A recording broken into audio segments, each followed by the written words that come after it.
ఓం శ్రీ గణేశాయ నమః. ఓం శ్రీ గురుభ్యో నమః. ఓం శ్రీ మహాగాయత్రీమాత్రే నమః.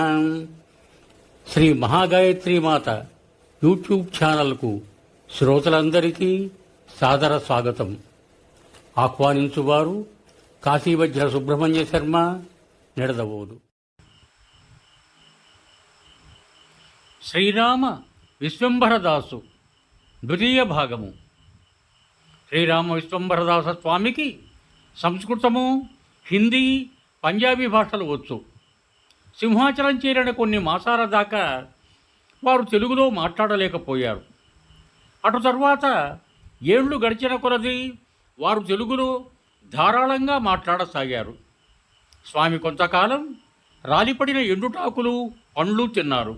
అటు తర్వాత భక్తులు సమర్పించిన పాలు తాగారు.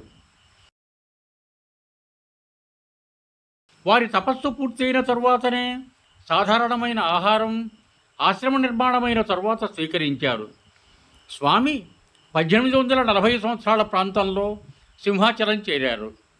అక్కడికి తరచుగా వచ్చే భక్తులు స్వామిని 5 తరాల వాళ్ళు దర్శించారట. అందువలన స్వామి అక్కడికి 1840 ప్రాంతంలో చేరినారని ఊహించవచ్చు. విశాఖపట్నం, సింహాచలం భక్తులు కొందరు స్వామిని దిగంబర స్వామి అని, కొందరు జటల స్వామి అని, కొందరు గాయత్రీ బాబా అని పిలిచేవారు. ఆయన చాలా కాలం మౌనంగానే ఉండినారు. ఎప్పుడో కానీ తమకిష్టమైతే మాట్లాడేవారు కాదు. అందుకే ఆయనను మౌన బాబా అని అన్నారు. స్వామి దిగంబరులు. ఆయన జడలే ఆయనకు అంబరాలు. ఆయన ఆజానుబాహుడు. 6.5 అడుగుల ఎత్తు అయినా వారు నిల్చుంటే జడలు నేలకు తాకేవి. ముందు వెనకల వారి జడలే వారికి ఆచ్ఛాదనాలు. అందుకే స్వామికి జడల బాబా అని కూడా పేరు. ఆశ్రమవాసులైన తర్వాత స్వామి కాషాయం పట్టుపంచె కట్టుకొని పైన కండువా వేసుకున్నారు. ఆయన ఆశ్రమానికి గాయత్రీ సదనం అని పేరుండటం చేత గాయత్రీ బాబా అనే పేరు వచ్చింది. ప్రస్తుతం గాయత్రీ సదనం ఆశ్రమ నిర్వహణాధికారి వి రతన్ బాబు. ఆయన ఒకప్పుడు తన కొడుకు నిర్మలబాబు పుట్టిన దినం నాడు స్వామివారిని తన కొడుకును జీవించండి ప్రార్థిస్తే స్వామి ఆ అబ్బాయి వీపుపై గట్టిగా తరిచినారట. ఆ దెబ్బకు ఆ అబ్బాయి కెవ్వుమని మూర్ఛపోయాడు. ఆ దెబ్బతో వాని పూర్వజన్మల కర్మలన్నీ తొలగిపోయాయి. నిర్మలబాబు పెరిగి పెద్దవాడై ఉన్నత విద్యలు ఘటించి ప్రస్తుతం అమెరికాలో ఉద్యోగం చేస్తున్నాడు. స్వామివారి అనుంగు శిష్యులలో నిత్యానందం గారొకరు. ఆయన అసలు పేరు బిఎన్ మహాపాత్రు. దేవస్థానం రిటైర్డ్ ఇంజనీర్. నిత్యానందం గారికి స్వామి లీలలు, స్వామి ఎవరెవరిని ఏ విధంగా అనుగ్రహించింది బాగా తెలుసు. బాబా ఝాన్సీ లక్ష్మీబాయిని యుద్ధానికి పోయే ముందు దీవించినారని, షిరిడీ బాబాతో చొంగ పీల్చినారని,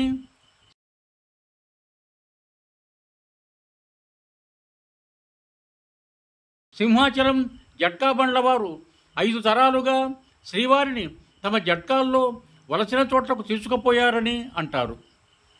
ఒకసారి మన రాష్ట్రపతి జ్ఞాని జైల్ సింగ్ బాబావారితో చాలాసేపు ఉన్నారు. శ్రీవారు పంజాబ్ గిర్నీ బాబా స్నేహితులని తెలిసి మరలా పంజాబ్ తీసుకుపోతాను రండి అని ప్రార్థిస్తే బాబా నిరాకరించారు. లక్ష్మీనరసింహస్వామి ఆదేశం చొప్పుననే తాము సింహాచలం వచ్చినామని, వారు అనుజ్ఞ లేనిదే మరొక చోటికి ఎక్కడికి పోజాలమని చెప్పారట. జ్ఞాని జైల్ సింగ్ బాబావారితో ఒకసారి ఏకాంతం కోరారట. కానీ బాబా నిత్యానందం తమ వెంట తప్పక ఉండవలనన్నారట. ఒరిస్సాలో పుట్టి సింహాచలంలో ఉద్యోగం చేసి బాబా అనుగ్రహానికి పాత్రుడైన నిత్యానందం గారు ధన్యజీవులు. శ్రీరామ్ విశ్వంబరదాసు గారు నిత్యాగ్నిహోత్రి. ఆయన ప్రతిదినము గాయత్రి హోమం చేసేవారు. ఆ హోమకుండలంలోని విభూతి ఆర్తులకు, అర్ధార్థులకు, జిజ్ఞాసులకు ప్రసాదంగా ఇచ్చేవారు. విశాఖపట్నం ప్రాంతీయులే కాక చాలా దూర దూర తీరాల భక్తులు ఆ వృద్ధస్వామిని ఆశ్రయించి తమ బాధలు కష్టాలు చెప్పుకొని వారి ఆశీర్వనుగ్రహంతో స్వస్థచిత్తులయ్యేవారు. శ్రీవారు తొలినాళ్లలో చిత్తుగాయితాలు చించి భక్తులకు పంచేవారు. వారిచ్చే చిత్తుగాయితపు ముక్కలు రక్షరేకులుగా పనిచేసేవి. ఆయా భక్తుల విపత్తులు తొలగిపోయేవి. ఇప్పటికీ కొందరు భక్తులు ఆ కాగితపు ముక్కలను తమ పూజాగృహాల్లో భద్రంగా దాచుకుంటున్నారు. స్వామి రోగగ్రస్తులకు అక్కడ లభించే ఏవో ఆకుపసుళ్ళు మూలికలు నూరి ఇచ్చి రోగాలు నయం చేసేవారు. శ్రీవారి ఆశ్రమంలో పూర్వపు ఆయుర్వేద వైద్యుల ఇండ్ల ఎందువలే కల్వము నూరే రాయి ఉండేవి. విశాఖపట్నం వాసులైన ఒక జంట గ్రహబాధకు గురి అయి బాబాను ఆశ్రయించారు. మొదటి భార్య చనిపోతే చేసుకున్న రెండవ భార్యను ఈ గ్రహం పట్టి పీడించేది. ఆ బాధలకు తట్టుకోలేక ఆ గృహస్థు బాబాకు శరణాగతుడైనాడు. స్వామి తన కమండలంలోని జలం అభివంతించి గ్రహపీడితురాలిపై ఆ ఇల్లాలిపై చల్లినారు. ఆమెను ఆవహించింది ఎవరో కాదు, చనిపోయిన ప్రథమ కళత్రమే సూక్ష్మ శరీరం ధరించి ఈ సబతిని బాధించేది. తన సంతానాన్ని సరిగా చూస్తుందో లేదో అని బాధ పెడుతున్నట్లు ఆ సూక్ష్మ శరీరం చేత స్వామి పలికించినారు. స్వామి అనుగ్రహంతో ఆ సూక్ష్మ శరీరానికి ముక్తి, సబతికి ఆరోగ్యము లభించాయి. బొంబాయి నివాసి ధనవంతుడైన ఒక వ్యాపారి తీవ్రంగా జబ్బుపడి పెద్ద పెద్ద వైద్యులను ఆశ్రయించి లక్షల ధనం వెచ్చించాడు. కానీ అతనికి ఆరోగ్యం కుదరలేదు. ఆయనకు సింహాచలం జడలబాబా విషయం ఎవరో చెప్పారు. ఆ వ్యాపారి వచ్చి స్వామికి శరణాగతుడైనాడు. 2 దినాల దాకా స్వామి అతనితో మాట్లాడనే లేదు.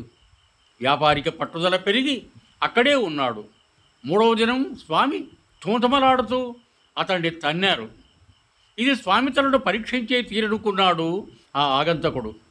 ఏదో ఆకు తెచ్చి దాని పసరు తీసి తాగుమన్నారు బాబా. ఆ వ్యాపారి కాలకూటం వంటి ఆ చేదును అమృతమట్లు తాగాడు. అతడు నీరోగి అయ్యాడు. వ్యాపారి తన జీవితాంతం స్వామి సేవకు అంకితమైనాడు. ఇప్పుడున్న గాయత్రి సదనం ఆశ్రమము, స్వామివారి సమాధి మందిరము ఆ వ్యాపారి కట్టించినవే. 23/3/1972 ఆశ్రమ నిర్మాణం పూర్తయింది. ఆశ్రమంలో జరిగే నిత్య కార్యక్రమాలకు కూడా ఆ వ్యాపారి ఇతోధిక సహాయం లభిస్తున్నది. ఈ విధంగా స్వామి అనుగ్రహానికి పాత్రులైన వారు విశాఖపట్నం పరిసర ప్రాంతాలలో వేల జనం ఉన్నారు. వారు స్వామి మహిమలు కీర్తిస్తుంటారు. కంచరపాలెంలో ఉండే ఒక అనాథ బాలికను స్వామి చేరదీసి కన్నబిడ్డవల ఎత్తుకొని లాలించి ఆటలాడించినారట. స్వామి ఒడిలో ఎదిగిన ఆ బిడ్డ ధన్యురాలు కదా. అశేషం యువం భూయాత్ సర్వే జనా సుఖినో భవంతు. ధన్యవాదములు. మీకు నా ఈ వీడియో నచ్చినట్టయితే దయచేసి ఒక లైక్ కొట్టి నా ఈ వీడియోను మీ బంధుమిత్రులకు కూడా షేర్ చేయగలరు. అదేవిధంగా నా ఛానల్ను కూడా సబ్స్క్రైబ్ చేయ ప్రార్థన. మరొక్క మారు ధన్యవాదములతో మహోదీయుడు కాశీవజ్ర సుబ్రహ్మణ్య శర్మ, నిడదవోలు, తూర్పుగోదావరి జిల్లా.